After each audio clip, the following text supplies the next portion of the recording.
네, 반갑습니다. 꼼꼼한 화학의 김대석입니다. 저번 시간에 예고했던 것처럼 오늘은 탄화수소 유도체 파트를 설명드리도록 하겠습니다. 이 탄화수소 유도체 파트는 현행 교과 과정에서는 상당 부분 많이 좀 삭제되어 있습니다. 그런데 저는 그 삭제된 부분까지 포함해서 최대한 좀 자세하게 좀 설명드리려고 노력을 하도록 하겠습니다.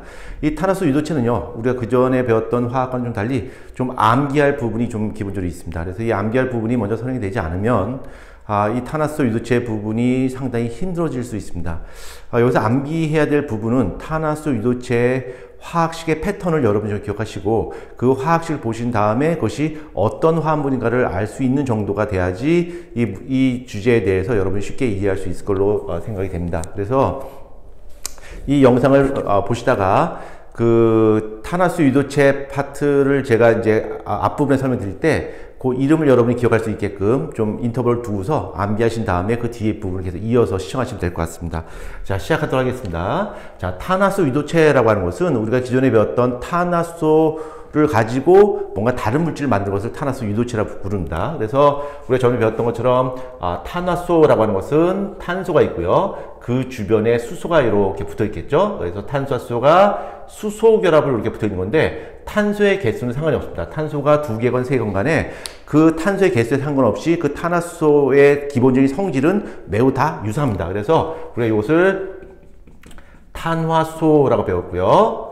자, 혹시 잊어버린 친구가 있을지 몰라서 간단하게 설명드리면 이 탄화수소라고 하는 것은 단결합을 했을 때는 기본적으로 결합 각도가 109.5도라고 말씀드렸었죠. 그 다음에 탄수와 수소로만 구성되기 때문에 연소 생성물이 CO2와 H2로만 발생한다는 거. 그 다음에 탄소의 수가 발생할수록 불완전 연소의 산물이 발생할 여지가 많다. 그래서 일산화탄소하고 그 다음에 그름이 생길 수 있다라고 하는 거. 그 다음에 이것은 기본적으로 무극성 분자이기 때문에 분자 인력이 상대적으로 낮습니다. 그래서 비슷한 분자량의 극성 물질에 비해서 상대적으로 분자 인력이 작기 때문에 끓는 점이나 녹점이 매우 낮다라는 부분 말씀드렸고요. 그 다음에 탄소의 수가 많을수록 그 구조 이성질체가 발생할 수 있는 여지가 굉장히 큽니다. 그래서 구조 이성질체에 대해서도 제가 간략하게 설명드렸고요.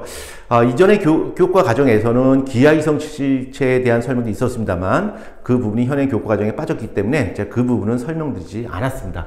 자, 이게 탄화수소인데요. 이 탄화수소 유도체라고 하는 것은 이 탄화수소를 구성하는 수소 중에 하나가 다른 물질로 대체된 것을 우리는 탄화수소 유도체라고 부릅니다. 그래서 여기에 탄화수소가 있고요. 기본적으로 수소는 기존에 있던 거 다 붙어 있겠죠? 붙어 있고요. 뭐 탄소의 개수가 몇 개건 상관없습니다. 여기 기존에 붙어 있던 수소 대신에 뭔가 다른 물질이 이렇게 와서 달라붙었을 때, 뭔가 다른 물질이 와서 붙었을 때 이것을 우리는 탄화수소 유도체라고 부르고요. 탄화수소 유도체라고 부르고 이 탄화수소 유도체의 기본적인 성질은 여기 수소 대신에 달라붙는 이 무언가에 의해서 전체적인 성격이 결정됩니다. 그래서 이 수소 대신에 달라붙는 이 무언가를 우리는 작용기라고 부릅니다. 작용기라 부르고요. 이 작용기가 무엇이냐에 따라서 이 탄화수소 유도체의 전체적인 성격이 결정된다는 이야기죠. 그래서 이 작용기의 대표 예로는 OH 그룹이 있겠죠. 이게 제가 L라고 쓴 거 아닙니다. OH라고 썼는데 이 OH, 산소하고 수소 같이 결합된 OH 그룹이 여기 오게 되면 이 탄화수소의 전체 성격이 알코올이라는 성질로 바뀌게 됩니다. 그 다음에 만약에 COOH라는 그런 작용기가 오게 된다면 전체적인 성격이 카르복실산으로 바뀐다는 이야기죠. 종합해 본다면 이 탄화수소 자체의 성격에 비해서 여기에 달라붙는 작용기 하나에 의해서 전체적인 성격이 좌우된다라고 볼 수 있습니다. 그래서 이제부터는 이 탄화수소 유도체를 배울 텐데 어떠한 작용기가 왔을 때 어떠한 물질로 탈바꿈되는가를 여러분이 좀 기본적으로 암기를 하셔야 됩니다. 지금 2가지는 설명드렸습니다. 모두 6가지 설명드릴 텐데 그 중에 2가지는 먼저 설명드렸네요. 자, 그럼 탄화수소 유도체 종류 한번 잠깐 보도록 하겠습니다. 탄화수소 유도체의 종류입니다. 자, 탄화수소 유도체 종류 첫 번째 ROH 그랬었는데 R이 뭡니까? 이렇게 질문하실 것 같아요. 설명드리겠습니다.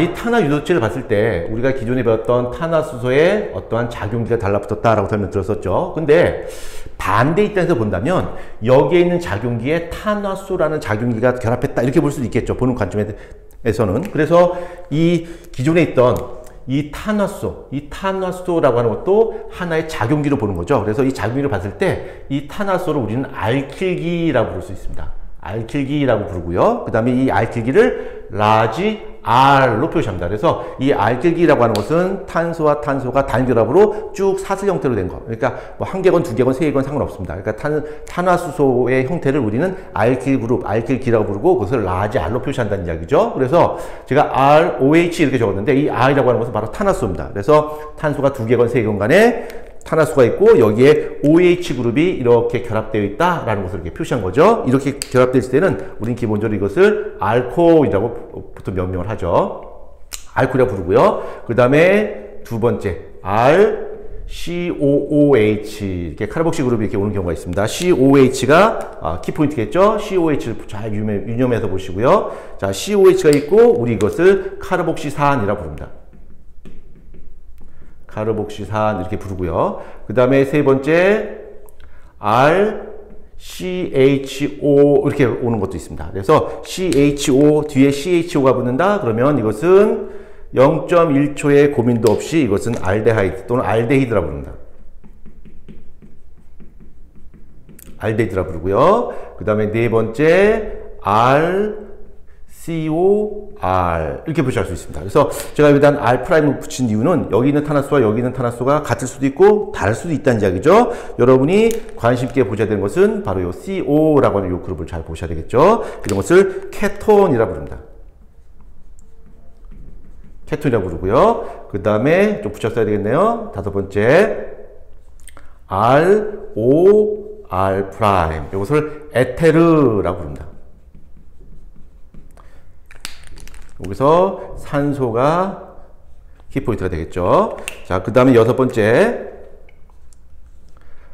RCOOR' 이렇게 쓸 수 있습니다. 그래서 여기서는 COO 이렇게 봐야 되겠죠. COO 이렇게 보셔야 되고요. 요게 차이점은 COOH에서 H 대신에 다른 알킬 그룹이 왔다는 얘기죠. 이런 것을 에스테르라고 부릅니다. 에스테르라 부르고요. 그 다음에 여기는 R그룹이 뭐 CH3가 올 수도 있고요. 탄소가 두 개가 올 수도 있고 세 개가 올 수 있습니다. 만약에 탄소가 하나짜리가 맞다라고 한다면 우리는 이 화학식을 이렇게 쓸 수 있겠죠. 이거 같은 경우는 CH3OH 이렇게 쓸 수 있고요. 이거 같은 경우는 CH3COOH 이렇게 적을 수 있겠죠. 그 다음 이거 같은 경우는 CH3CHO 이렇게 적을 수 있고요. 요거는 CH3 COCH3 이렇게 적을 것이고요. 그 다음에 CH3OCH3 그 다음에 CH3 COCH3 이렇게 적을 수 있겠죠. 그래서 제가 여러분에게 요구하는 것은 이렇게 화학식 등장했을 때 이 화학식의 형태를 보고서 패턴을 보고서 이 화합물이 어떤 화합물이다 라고 하는 것은 여러분이 기본적으로 아셔야 된다는 이야기죠. 그래서 이렇게 왔을 때 CHO 그룹을 보고서 이것은 알데히드야 라고 하는 거, 그 다음에 COH가 왔을 때는 이거는 카르복시산이야 라고 하는 정도는 기본적으로 알고 있어야 된다는 이야기죠. 그렇지 않으면 이 뒤에가 설명하는 부분을 이해하기가 대단히 어렵습니다. 뭐 요거는 메탄올이고요. 그래서 요 알코올 같은 경우는 기본적으로 알코올인데 여기에 탄소가 하나가 오냐 두 개가 오냐에 따라서 메탄올이 될 수도 있고 에탄올이 될 수도 있고요. 이름은 좀 달라진다는 이야기죠. 그러나 기본적인 성격은 알코올의 성격을 띈다는 이야기죠. 이것은 우리가 알고 있는 아세트산입니다. 이 뒤에 부분은 여러분이 이름을 모르셔도 상관이 없습니다. 이거 같은 경우는 좀 이름이 몇 번 등장하는데요. 이것은 아세트알데히드입니다. 아세트알데히드고 생물에서도 종종 등장하니까 좀 눈여겨보실 필요가 있겠죠. 자, 지금 제가 뒤에다가 이렇게 OH 그룹, COH 그룹, 이렇게 CHO 이런 식으로 그 작용기를 별도로 이렇게 표시를 했습니다. 이렇게 화학식에다가 별도의 작용기를 표시한 이런 반응식을 우리는 보통 화학식을 시성식이라고 부른다. 이런 식을 시성식이라고 부른다는 이야기죠. 그래서 대체로 이런 탄화수소 유도체를 표시를 할 때는 대체로 이렇게 시성식의 형태로 표시하는 경우가 많습니다. 이 시성식 말고도요, 분자식이라고 하는 것이 있는데, 자, 이 분자식이라고 하는 것은 뒤에 가서 다시 언급되겠습니다만, 이 분자식이라고 하는 것은 이 시성식의 작용기를 별도로 표시하지 않고요. 이걸 그냥 다 합쳐서 설명하는 그런 화학식을 우리는 분자식이라고 불러요. 그래서 이거를 만약에 분자식으로 쓴다면 탄소가 하나, 수소가 4개가 되겠죠. 그 다음에 산소 하나 이렇게 붙일 수 있겠죠. 이렇게 쓰는 것을 밑에 썼습니다만 이런 것을 분자식이라고 부른다 그랬죠. 분자식이라고 부르는데 이렇게 분자식을 썼을 때는 그 화합물이 탄화수 유도체가 정확히 무엇인지를 구분하기가 대단히 어렵습니다. 그 이유는 바로 다양한 이성질체가 존재하기 때문에 이런 분자식만 갖고서는 정확한 그 탄화수 유도체를 구분하기가 어렵다는 이야기죠. 그 다음에 이거 같은 경우도 만약에 분자식을 쓴다면 탄소 2개, 수소 4개, 산소 2개 이런 식으로 쓸 수도 있겠죠. 근데 이런 형태를 보고서 이걸 보고서 이건 아세트산이야 라고 구분할 수 없다는 이야기죠. 그래서 이렇게 작용기를 뒤에 별도로 표시해서 시성식의 형태로 일반적으로 표시하는 것이 가장 보편적입니다. 그래서 여러분들이 이 시성식의 시성식의 형식을 보고서 그 물질이 무엇이다 라고 하는 것은 기본적으로 아셔야 된다는 이야기겠죠. 자, 그럼 이제 본격적으로 그 화학식에 대해서 잠깐 설명을 드릴게요. 지금 시성식 설명드렸고 분자식 설명드렸는데 여기에 대해서 조금 더 디테일하게 설명드리겠습니다. 자, 화학식 한번 볼까요? 자, 화학식인데 이 화학식이라고 하는 것은 우리가 기본적으로 다루고 있는 여러 가지 물질을 표시하는 그런 방법이겠죠. 그래서 우리가 무지라고 하는 것을 우리 한국말은 무자 그러겠지만 다른 나라에 가서 물 그러면 못 알아듣겠죠. 그러나 H2O라고 우리가 정확히 발음한다면 거의 대부분의 사람들이 그 물질이 무엇인지는 다 알 수 있을 겁니다. 그것처럼 이 화학식이라고 하는 것은 만국 공통어가 바로 화학식이겠죠. 이 화학식의 대표적인 예로서는 우리가 많이 접하는 물이 있을 것이고요. CO2도 있을 것이고요. 그 다음에 C6H12O6, 글루코스가 되겠죠? 이런 것들도 전부 다 화학식이라는 이야기죠? 그 다음에 NaCl, 이런 것들도 전부 다 화학식입니다. 근데 이 화학식을 어떻게 표시하냐에 따라서 화학식에는 종류가 모두 4종류가 있습니다. 우리가 배워야 될 것이 4종류가 있는데, 가장 기본이 되는 식이 바로 분자식입니다. 분자식인데, 이 분자식이라고 하는 것은 그 물질, 즉 그 분자를 구성하는 모든 원소를 다 표시한 식을 우리는 분자식이라고 불러요. 그래서 제가 여기서 위에서 언급했던 것처럼 H2라든가 CO2라든가 이런 것들이 전부 다 분자식입니다. 그 다음에 C2, H4, O2 이런 식으로 적을 수 있겠죠. 이것이 전부 다 분자식입니다. 그 다음에 이 분자식이 가장 일반적이고요. 그 다음에 실험식이라고 하는 것이 있습니다. 이 실험식이라고 하는 것은 이 분자식을 가장 간단한 정수비로 표시한 겁니다. 가장 간단한 정수비로 표시한 것을 바로 실험식이라고 부르는데, H2나 CO2 같은 경우는 실험식으로 적나 분자식으로 적나 똑같겠죠? 가장 간단한 정수비로 벌써 분자식으로 돼 있기 때문에 실험식으로 바꿔도 그 차이가 발생하지 않는다는 것을 알 수가 있고요.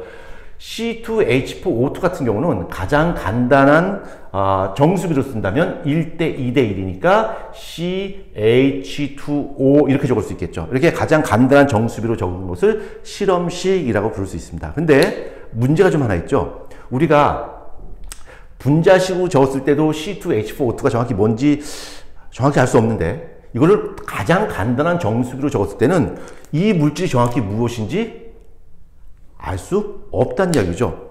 하나 덧붙인다면 여기다가 C6H12O6를 적는다면 C2H4O2나 C6H12O6나 실험식 자체는 똑같다는 이야기겠죠. 그러면 이 CH2O가 C2H4O2를 지정하는 건지 아니면 C6H12O6 글루코스를 지정하는 건지 정확히 알 수 없다는 이야기겠죠. 그럼 여기서 한 가지 의문이 드는 것이, 이 실험식이 과연 필요하냐? 이거 정확한 정보를 주는 것도 아닌데 이 실험식을 쓸 필요가 있냐라고 반문할 수 있는데, 실험식으로밖에 표현되지 않는 물질들이 일부 있습니다.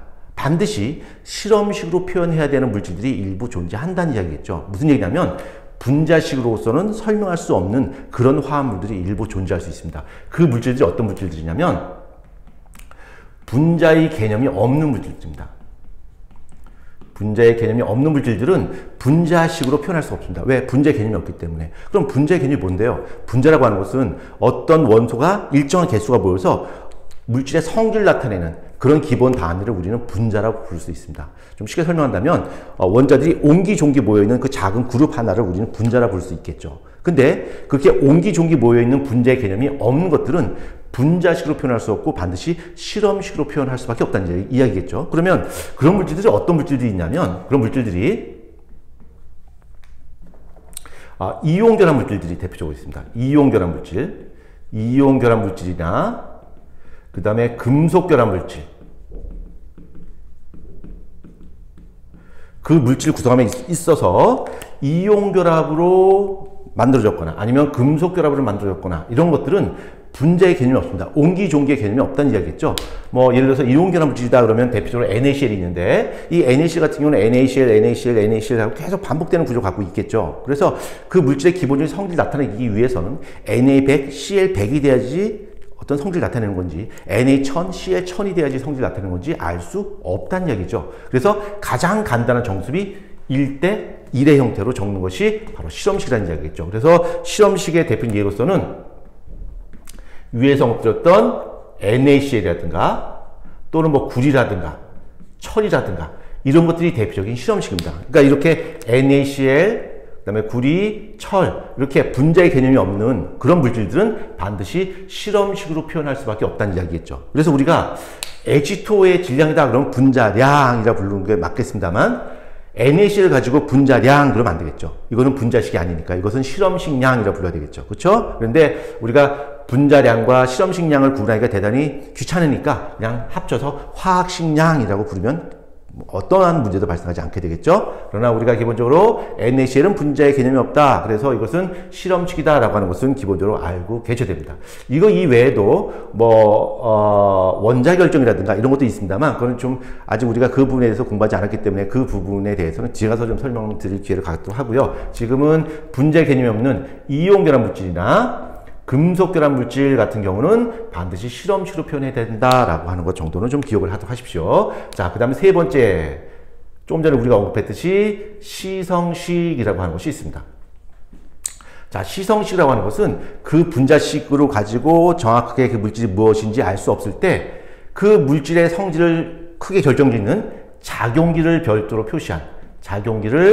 별도로 표시한 식을 바로 시성식이라고 부를 수 있습니다. 그래서 C2H4O2 이렇게 되면 정확히 뭔지 모르겠습니다만 이것을 작용계 형태로 CH3, COOH 이렇게 적으면 이걸 보고서 카르복시산이구나 라고 하는 것을 금방 알 수 있다는 이야기겠죠. 아까 제가 언급드렸듯이 뭐 CH3, CHO라든가 이렇게 뒤에 작용기를 별도로 표시해 준 식을 우리는 시성식이라고 부를 수 있습니다. 이렇게 시성식이 반드시 필요한 이유가 바로 뭐냐면 예를 한번 들어볼까요? 예를 한번 들어보겠습니다. 왜 시성식이 필요한가 한번 보도록 하겠습니다. C2H5OH가 있습니다. 이거는 이제 OH 그룹이 있으니까 이거는 우리가 배웠던 것처럼 알코올이겠죠. 알코올인데 탄소가 두 개니까 이름이 이제 에탄올입니다. 에탄올이 있고요. 요 에탄올 이제 시성식으로 제가 표시했습니다. 이거를 만약에 분자식으로 한번 표시해 볼까요? 분자식으로 표시하면 어떻게 될까요? 탄소가 두 개고 수소가 6개고 산소가 하나가 됩니다. 자, 그 다음에 이런 물질 한번 볼까요? CH3OCH3. 자, 이것은 어떤 물질일까요? 아까 제가 저기 적은 것 중에서 산소가 중간에 와 있으니까 이것은 에테르겠죠. 원래 이름은 뭐 디메틸 에테르 이렇게 부르는데 그냥 저희는 에테르라 불러도 크게 지장이 없을 것 같습니다. 에테르란 물질이죠. 이 에테르란 물질을 똑같이 분자식으로 표현해 본다면 얘도 똑같이 C2H6O가 되겠죠. 분명히 하나는 에탄올이고요. 하나는 에테르임에도 불구하고 분자식으로 표시했을 때는 분자식 자체가 똑같기 때문에 두 물질을 구분할 수가 없다는 이야기겠죠. 그래서 우리는 이렇게 시성식으로서 OH를 가지고 있다, 그 다음에 산소를 가지고 있다라고 하는 걸 통해서 이 알코올과 에테르를 구분할 수 있겠죠. 이것이 바로 시성식이 필요한 이유라고 볼 수 있습니다. 만약에 분자식으로만 적는다면 이런 탄화수 유도체의 종류를 엄격하게 구분하기가 대단히 어렵다는 이야기겠죠. 그래서 이렇게 작용기를 별도로 표시해주는 시성식이 필요하다라고 하는 거 기억하도록 하시고요. 이거 이외에도 몇 가지 케이스가 있습니다만 그 부분이 대부분 교과 과정에 빠져있기 때문에 그냥 여기까지만 설명을 드리도록 하겠습니다. 자, 그 다음에 네 번째, 구조식이 있습니다. 자, 구조식이라고 하는 것은 어떤 원자와 원자 사이의 화학 결합을 결합선의 형태로 표시한 것. 결합선의 형태로 표시한 것을 우리는 구조식이라고 부를 수 있습니다. 그래서 만약에 CO2다라고 한다면 탄소가 중간에 있고 산소가 이중결합 형태로 직선형 구조를 가지고 있는 거고요. 만약에 물이다라고 한다면 산소를 중심으로 해서 104.5도 구분 형태로서 수와 결합되는 형체일 거고요. 이런 식으로 표시하는 것을 바로 구조식이라고 부르고요. 만약에 아세트산을 표시한다 그러면 CH3니까 이렇게 될 것이고요. 탄소가 이렇게 있고 산소 붙어 있고 그 다음에 여기 OH 그룹이 이렇게 붙어 있겠죠. 이런 형태를 우리는 구조식이라고 부를 수 있다는 이야기겠죠. 자, 그럼 제가 지금 화학식에 대해서 쭉 설명드렸는데 이 화학식 중에서 여러분들이 반드시 기억하셔야 될 물질이 하나 있습니다. 바로 뭐냐면 요것하고요. 그 다음에 또 어디 있을까요? 요거하고 그 다음에 실험식이 어디 있죠? 요거네요. 여기 있고요. 그 다음에 요거. 이렇게 꼭 기억을 하도록 합시다. 자, 지금 제가 빨간색으로 이렇게 표시한 요것과 요것의 특징이 바로 뭐냐면 똑같이 아세트산을 표시하는 방법입니다. 그 아세트산은 분자식, 실험식, 시성식, 구조식을 표현함에 따라서 각각의 모양이 다 달라요. 다른 것들은 물 같은 경우는 분자식과 실험식이 동일합니다만 아세트산은 그 네 가지 화학식이 다 다르다는 이야기겠죠. 그래서 반드시 기억해 줘야 되는 그런 물질로 볼 수 있습니다. 다시 한번 정리하겠습니다. 아세트산. 아세트산의 화학식이죠. 자, 아세트산의 화학식. 자, 첫 번째 실험식부터 갈까요? 자, 실험식 하게 되면 1대 2대 1이니까 CH2O가 될 거고요. 그 다음에 두 번째 분자식을 적는다면 C2H4O2 이렇게 적을 수 있고요. 그 다음에 세 번째 제일 중요한 시성식입니다. 이 시성식은 CH3, COOH 이렇게 적을 수 있고요. 그 다음에 네 번째 구조식이라면 탄소가 이렇게 있고 수소가 세 개가 이렇게 CH3, COOH 이렇게 적을 수 있겠죠. 그래서 실험식, 분자식, 시성식, 구조식이 다 다릅니다. 누가요? 아세트산이요. 그래서 이 아세트산은 여러분들이 반드시 이 네 개의 식을 다 기억해 주셔야 되는 거고요. 그 다음에 결국 분자식이나 시성식이나 구조식은 똑같습니다. 단지 어떻게 표현하느냐의 방식이 좀 차이가 생긴 거고요. 근데 실험식과 나머지는 좀 달라요. 이것과 이것을 비교했을 때 두 배의 차이가 날 수 있겠죠. 그래서 이 실험식의 질량을 우리 실험식량이라 부르죠. 실험식량이라 부르고요. 실험식량이라 부르고, 그 다음에 분자식, 분자식은 나머지 다 똑같죠. 질량을 재본다면 이것은 분자량이라고 보통 명명을 하는데, 이 실험식량과 분자량은 정확히 n배가 차이 난다는 이야기겠죠. 그래서 지금 같은 경우는 2배 차이 날 수 있겠죠. 그래서 요 C2H4O2의 분자량이 만약 60이라면 요것의 실험식량은 그거의 절반인 30이 되겠죠. 그래서 이 실험식과 분자식은 일정한 정수 비를 갖는다라고 하는 것도 좀 기억을 해 주실 필요가 있겠죠. 그래서 만약에 간단한 시험 문제로서 실험식량이 CH2O 실험식량이 30이다. 근데 분자량은 60이다 라고 한다면 2배 차이 나니까 이걸 통해서 분자식을 우리가 유추할 수 있겠죠. 이런 간단한 문제는 출제되지 않겠습니다만 기본적으로 이거를 베이스로 한 여러 가지 응용 문제가 등장할 수 있기 때문에 이 부분도 좀 기억을 해 주셔야 되겠네요. 자, 지금 저는 이제 탄화수 유도체에 대해서 설명드렸는데 아직 탄화수 유도체의 본론을 들어가지 못했습니다. 이제 본격적으로 알코올부터 시작해서 그 알코올이 어떻게 변하는지, 알코올의 특징, 그 다음에 카르복실의 특징, 알데하이드의 특징, 케톤의 특징 식으로 해서 쭉 조금 더 자세하게 설명을 드리도록 하겠습니다. 자, 요거 칠판 지우고 요 다음 영상에서 다시 뵙도록 하겠습니다.